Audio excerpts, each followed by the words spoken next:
Praise the lord.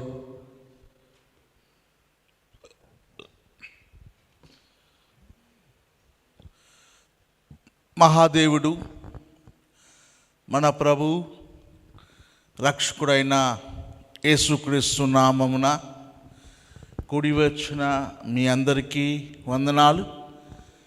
మరి మనము అసలు ఈ ప్రశ్నలు జవాబులు అనేది ఈ పంచాయతీ ఏంది అసలు అన్నది చాలామందికి ఉంటుంది. అసలు ఈ పంచాయతీ ఏంది, ఈ ప్రశ్నల జవాబుల పంచాయతీ ఏంది అనేది ఫస్ట్ మీకు అర్థం చేసుకోండి. నేను పుట్టి పెరిగింది హైదరాబాద్ కాబట్టి నువ్వు ఎంత కాదన్నా కూడా నాకు అక్కడి యాక్సెంట్ ఖచ్చితంగా వస్తుంది. సో కాబట్టి అర్థం చేసుకోవడానికి ప్రయత్నం చేయండి. సో ప్రశ్నలు అడగొచ్చా, జవాబులు చెప్పొచ్చా, అసలు ప్రశ్నల జవాబులకి మనం ఏం చేయాలి అనే ప్రశ్న చూద్దాం. లూకా సువార్త 2వ అధ్యాయము,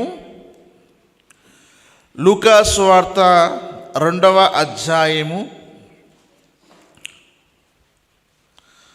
లూకా సువార్త 2వ అధ్యాయము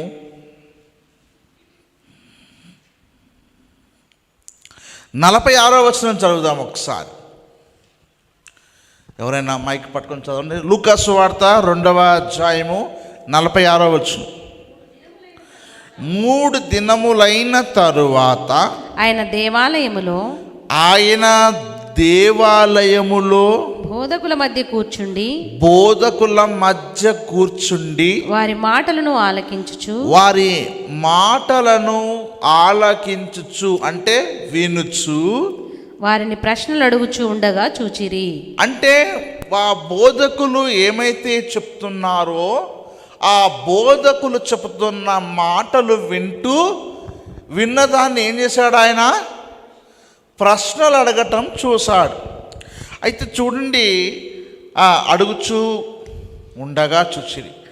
ఆయన మాటలు వినిన వారందరూ ఆయన ప్రజ్ఞకును ప్రత్యుత్తరములకును విస్మయం ఉందిరి. ప్రజ్ఞకును ప్రత్యుత్తరం అంటే ఏంటిది? ప్రత్యుత్తరములు అంటే జవాబులే. ప్రత్యుత్తరములు కీర్తనలు ప్రత్యుత్తరం చదువుకుంటారు కదా. మాటకు మాట, నువ్వు మాటకు రెస్పాండెడ్, కౌంటర్ అండ్ ఎన్కౌంటర్.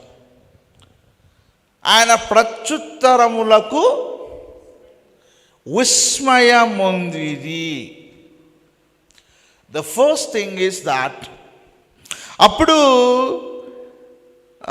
49వ వచనంలో ఆయన మీరేలా నన్ను వెతుకుచుంటిరి, నేను నా తండ్రి పనుల మీద నుండవలనని మీరు ఎరుగరా అన్నాడు. కానీ ఎవరి దగ్గర, కింగ్ జేమ్స్ వర్షన్ బైబిల్ ఎవరి దగ్గర ఉందా? కేజేవి ఇంగ్లీష్ బైబిల్ ఎవరి దగ్గర ఉందా? కేజేవి కానీ ఎన్కేజేవి కానీ ఎనీబడీస్ హ్యావ్? ఎవరి లేదు? చదవండి. లూకా సువార్త 2వ అధ్యాయము 49వ వచనం.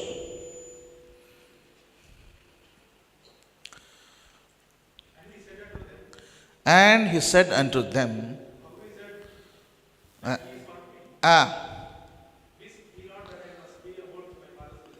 I am my father's business.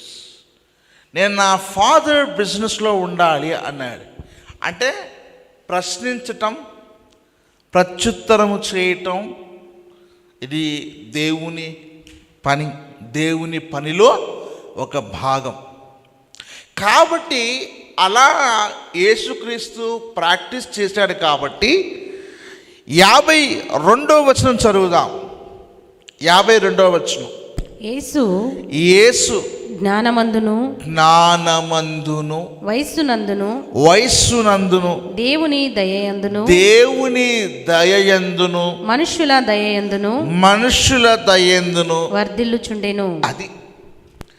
So when he started అలా ప్రారంభము అలా జరగటం వలన మనుష్యుల దయందును దేవుని దయందును మనుష్యుల దేశ జ్ఞానమందును ఎదుగుచుండెను.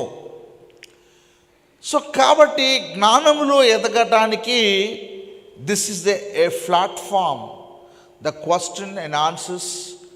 సో కాబట్టి మరి మీరు రాసిన ఆ ప్రశ్నలు అయ్యగారు నాకు పంపాడు, అది చదవటానికి నాకు కళ్ళద్దాలు కావాల్సి వచ్చింది. అది సరిగా అర్థమైతలేదు. రెండోది, నేనేదో డాక్టర్ గారు నాకు ఈ మధ్య హై బీపీ బాగా వచ్చిందని డాక్టర్ గారు నాకు చదువుకోవడానికి బుక్స్ ఇచ్చారు, బుక్స్ చదవడానికి అద్దాలు ఇచ్చారు. మీరు రాసింది ఆ వాట్సాప్లో చూస్తుంటే నాకు సరిగా అర్థమవుతలేదు, కాబట్టి నేను మీ కొరకైనా అద్దాలు పెట్టుకుంటే ఇప్పుడు. So the first question will start.